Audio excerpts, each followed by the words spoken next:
ज़रा तसव्वुर कीजिए, आपको हुकूमत की तरफ से एक अहम ख़त मौसूल हो और उस पर साल भी ना लिखा हुआ हो, सिर्फ एक लफ्ज़ लिखा हो शाबान। लेकिन कौन सा शाबान? पिछला साल, मौजूदा साल या अगला साल? यही एक छोटी सी उलझन है जो बाद में इस्लामी तहजीब की एक अजीम अलामत हिजरी कैलेंडर के आगाज़ का सबब बनी। आज हम जानेंगे कि इस्लामी हिजरी कैलेंडर कैसे शुरू हुआ, मुसलमानों ने उस वक़्त ईसवी कैलेंडर क्यों इस्तेमाल नहीं किया और हिजरत मदीना को इस्लामी तारीख़ का आगाज़ क्यों बनाया गया। लेकिन इस कहानी को समझने के लिए हमें 7वीं सदी ईसवी की अरब दुनिया में जाना होगा।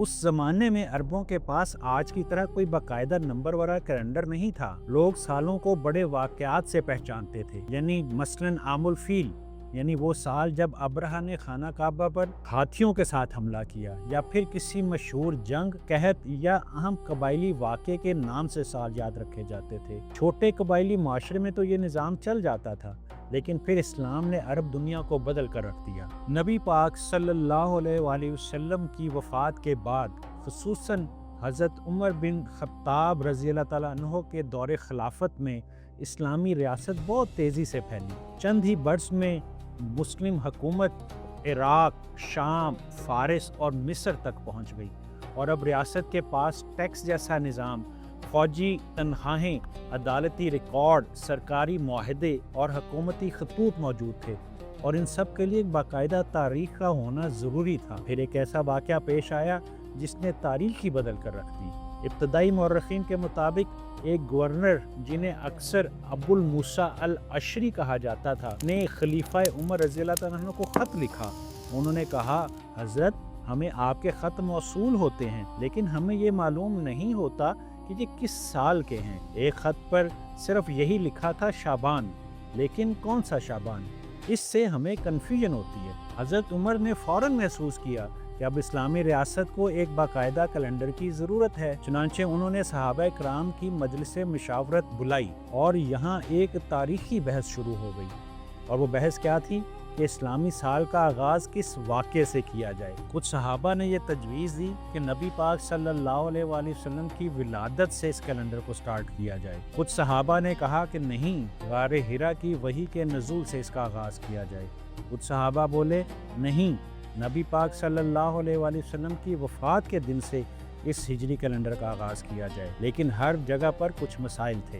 विलादत की तारीख़ के बारे में इख्तलाफ था। नज़ूल वही रूहानी तौर पर बहुत अजीम वाक़या था, मगर सियासी और इज्तिमाई तब्दीली का आगाज़ नहीं हुआ था। हज़रत उमर फ़ारूक रज़ियल्लाहु ताला अन्हु नहीं चाहते थे कि नबी पाक सल्लल्लाहु अलैहि वसल्लम की वफ़ात जैसे गमगीन वाक़े से हिजरी कैलेंडर का आगाज़ हो। फिर एक और तजवीज़ पेश की गई और वो थी हिजरत, यानी नबी पाक सल्लल्लाहु अलैहि वसल्लम की मक्का से मदीना हिजरत को बेस बनाया जाए और हिजरी कैलेंडर का आगाज़ किया जाए।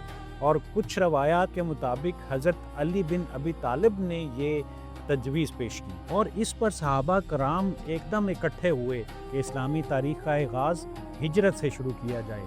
और यूँ पहला साल यानी कि पहली हिजरी का आगाज़ हुआ। एक सवाल अभी भी बाकी है कि हिजरत तो रबीउल अव्वल के महीने में हुई, लेकिन इस्लामी हिजरी कैलेंडर का पहला महीना कौन सा होना चाहिए?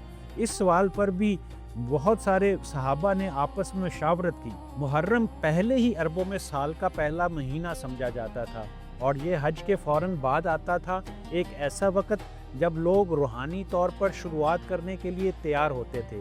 चुनांचे फ़ैसला हुआ कि वाक़या तो हिजरत का होगा, मगर साल का आगाज़ मुहर्रम से होगा। और यूँ हिजरत के तकरीबन 17 साल बाद हज़रत उमर रज़ियल्लाहु ताला अन्हु के दौर में हिजरी कैलेंडर का बाकायदा आगाज़ कर दिया गया।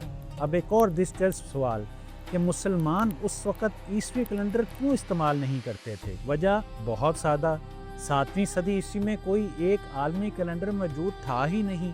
हर तहजीब का अपना निज़ाम था। रूमी अपनी तारीख़ इस्तेमाल करते थे, फ़ारसी बादशाहों के अदवार अलग थे, यहूदियों का अपना कैलेंडर था, हिंदुस्तान के मुख्तलिफ इलाकाई कैलेंडर थे, चीन का अलग निज़ाम था और ईसवी कैलेंडर उस वक़्त तक दुनिया में राइज ही नहीं था। और सबसे अहम बात कि मुसलमान एक ऐसी तारीख़ चाहते थे जो इस्लामी शनाख्त की नुमाइंदगी करे, ऐसी तारीख़ جو بادشاہوں کے نام پر نہ ہو بلکہ ایمان، قربانی، ہجرت اور انصاف پہ مبنی معاشرے کی بنیاد پر ہو، اور شاید یہی ہجری کیلنڈر کی اصل خوبصورتی ہے۔